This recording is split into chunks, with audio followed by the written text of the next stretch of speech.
Hi, class. Today we're going to continue our lessons on leadership versus management and continue on with the reading that we started the previous lesson. Managers and Leaders, Are They Different by Abraham Zelznick. So, yesterday we talked about the personality of managers versus leaders. Today we're going to talk about attitudes toward goals, conceptions of work, and relations with others. And the next lessons we'll talk about senses of self.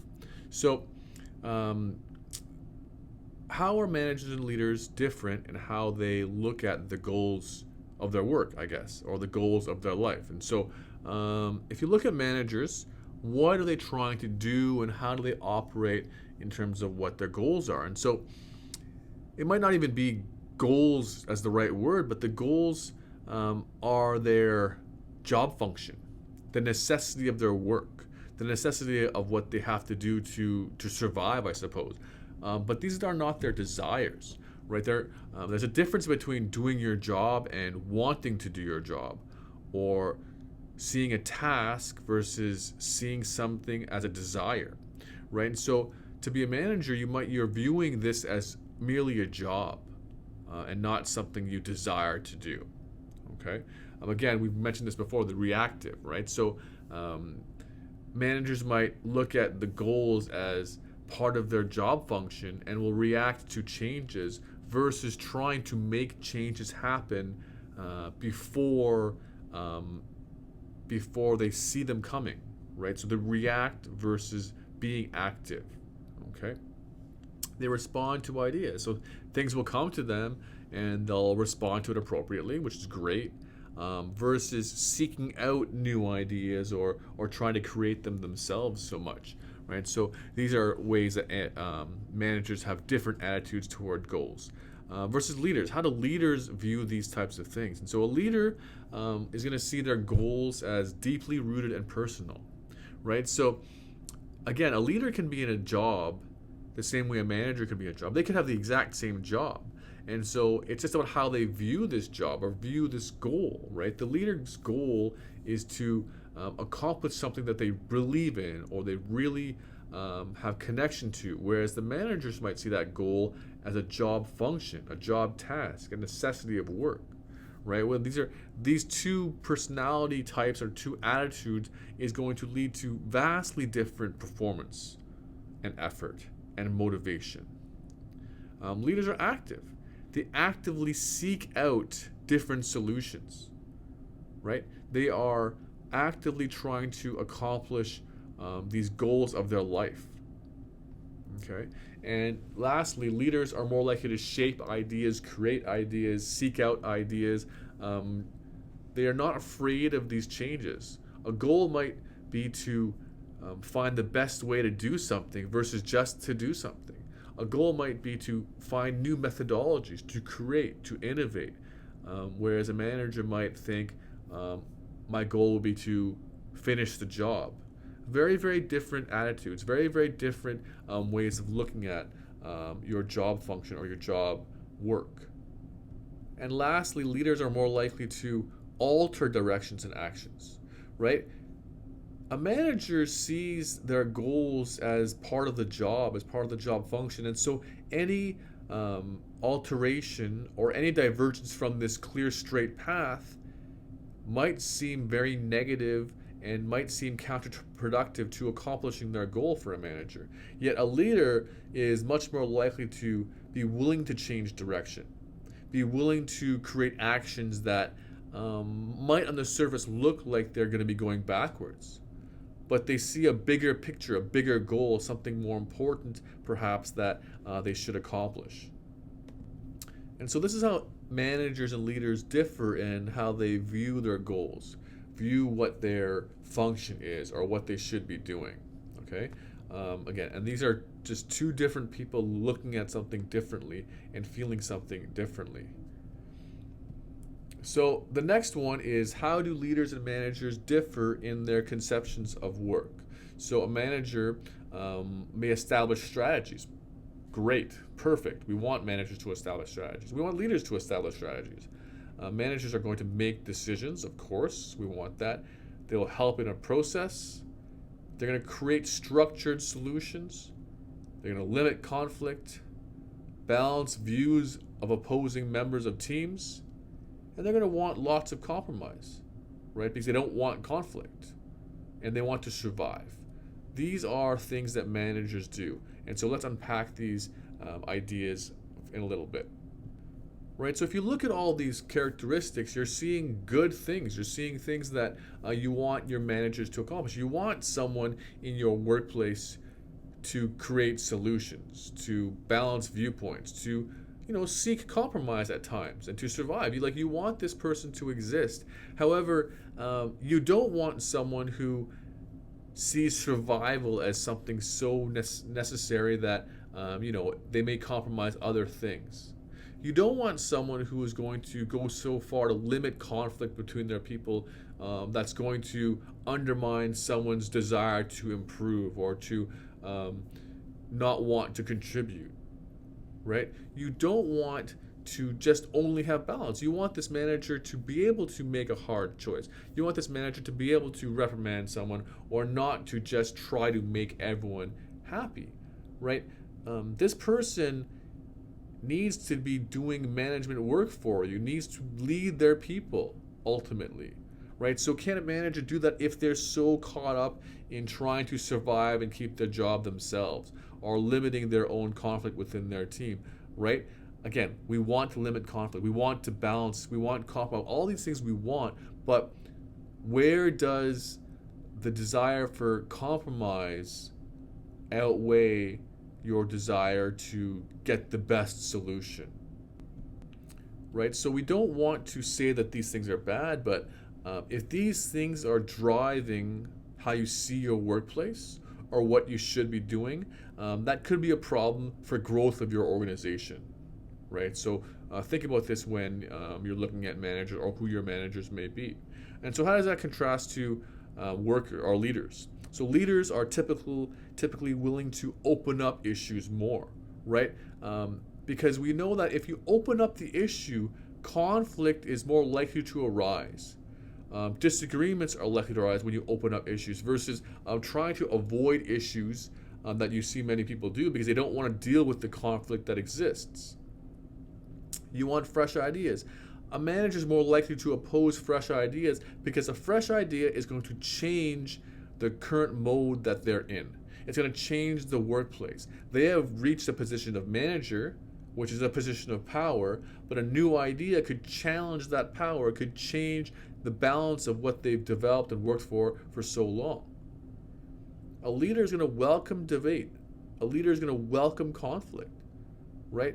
You shouldn't be afraid of these things. These things are what make your organizations grow. Debate and conflict are where many ideas collide, are where many new ideas come and solutions arise from.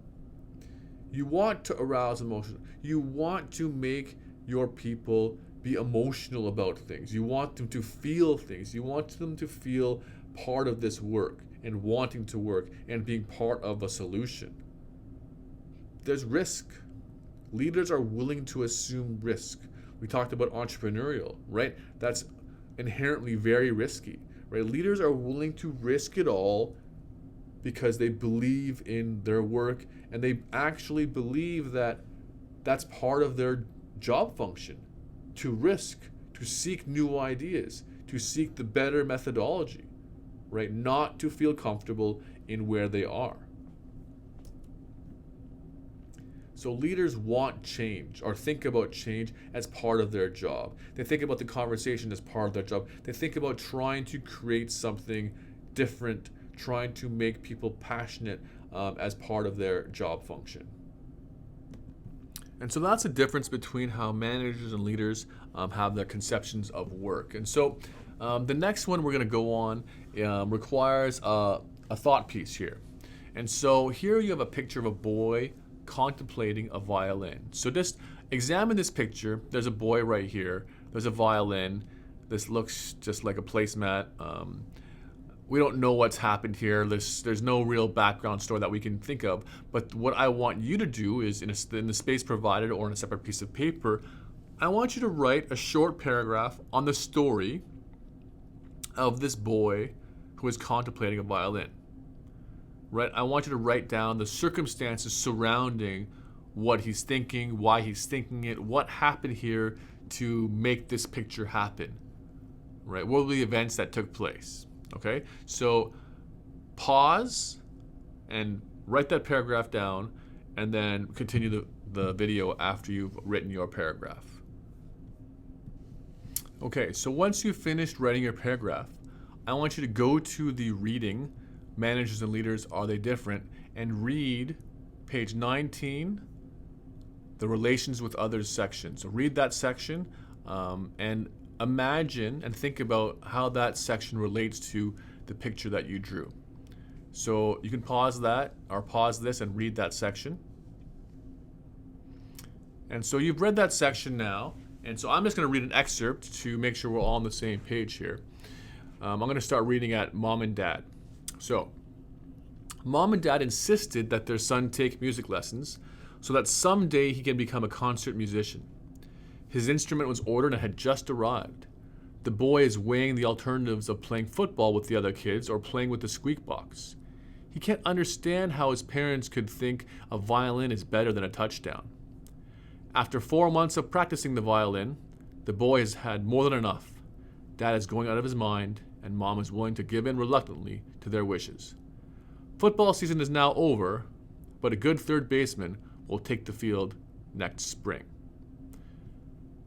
So if you think about the story I just read, compare it to the story that you wrote, right? Are they similar? Does your story talk about the situation with the boy and maybe some other people in his family?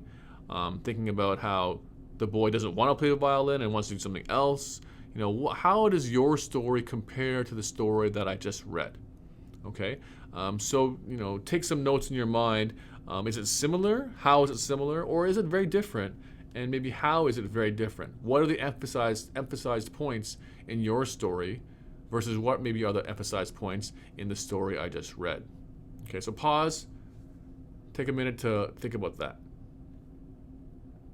So now we're going to take a look at another story. And so I'm going to read the second story, starting here on page 20. This little boy has the appearance of being a sincere artist, one who is deeply affected by the violin and has an intense desire to master the instrument.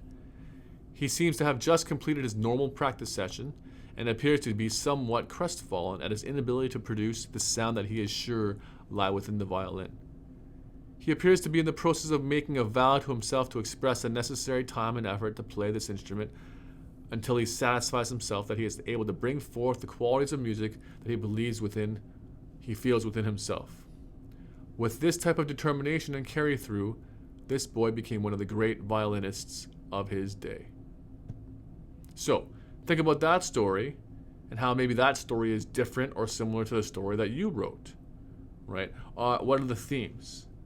This story had lots to do with the internal struggle of this boy. Didn't talk anything about other things or parents or other relationships. And so these are interesting and important points, right? Did you also do that kind of story?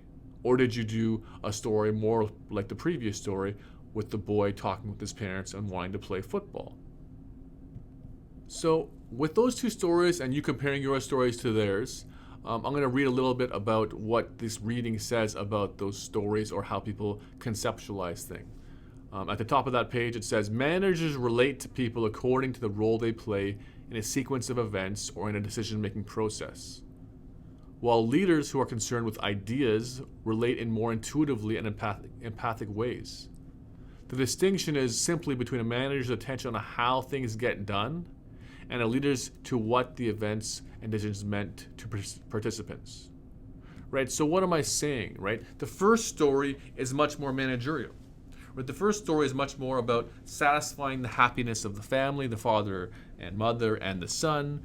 The second story talks more about trying to accomplish a goal, trying to master something. It's very deeply emotional, right?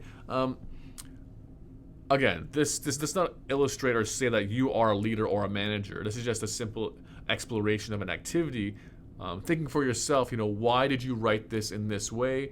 How do you relate to people, right? How do you typically want to have your relationship grow and build in a workplace potentially, right? They've done this study, and leaders typically will write the story that's more like the second, while managers typically write the story that's more like the first. Again, we're not saying you are one or the other, but why is that the first way, the first place someone goes when they want to think about these types of stories, right? When managers relate to others versus when leaders relate to others, right? Because that's ultimately what managers and leaders do. They relate to their people, they relate to their workers, they relate to people around them, who they are leading and who they are managing. So understanding the differences between the two is very important, right? Managers prefer to work with people, right? That's good, right? They want to avoid solitary activity. Managers, although they want to work with people, they're not highly emotionally involved with these people. Emotional involvement with people requires great investment, great time, right? It requires taking a piece of you to be emotionally involved and dedicated to a people. So while managers want to work with people, they don't want to be emotionally involved with these people. Right? Managers want to avoid and remove conflict. They don't like it. It's tiring, it's taxing, it's difficult. Right? They look at people as their role. Like, you do this is what you should be, this is how I will view you. Right? This is very, very kind of transactional. Right? It's not emotional. Right? They typically will want to get to win-win. They want people to be happy. They don't want the conflict. Win-lose, someone's unhappy. Win-lose causes conflict. Managers are very procedural. Right? They use signals, not messages. Right? They don't want to need to connect. It's time-consuming. Right? Managers do these things, they are these things. And they want to focus on what's the process to make decisions. Right? Managers are doing all these things. Again, managers are not wrong. It's that if you choose to manage in this role, in this method, you're missing a great deal in terms of who your people are. And how are you going to elevate to becoming a leader if you are not going to be emotionally involved with your people, right? If you look at your individuals as their role, as their job title, right? When you look at it like that, the people aren't going to follow you. You're not going to be able to make the influence that leaders can, right? Leaders, simply put, they relate intuitively and empathically with their people. They connect with them. They understand them, right? They want to relate to them. Right? They want to know them, right? You don't want leaders who have conversations with you that are exactly the same. You don't want leaders who pigeonhole you into a box, right? They think of you as just that role. Because clearly none of us are like that. You want your leaders to know you intuitively and empathically, so they understand you, your opinions, where you're from, and how you operate, why you think how you think. Right? Someone who doesn't want that can't lead you because they can't relate to you. Leadership has a great deal to do with relationships, right? Because leadership has a lot to do with trust, understanding, right? And if you don't have that, it's going to be difficult to lead. Right? Remember, the development of management might hinder leadership development, while leadership in organizations might undermine management. Both things are important. Management and leadership are both important, but management and leadership can accomplish different things. And so ultimately you want to be both as much as possible. Okay? So that was the end of today's lesson, or this lesson. And so for your homework, I'd like you to finish reading Managers and Leaders, that reading I just gave you. And with any time left over, you can continue working on your projects. Thank you.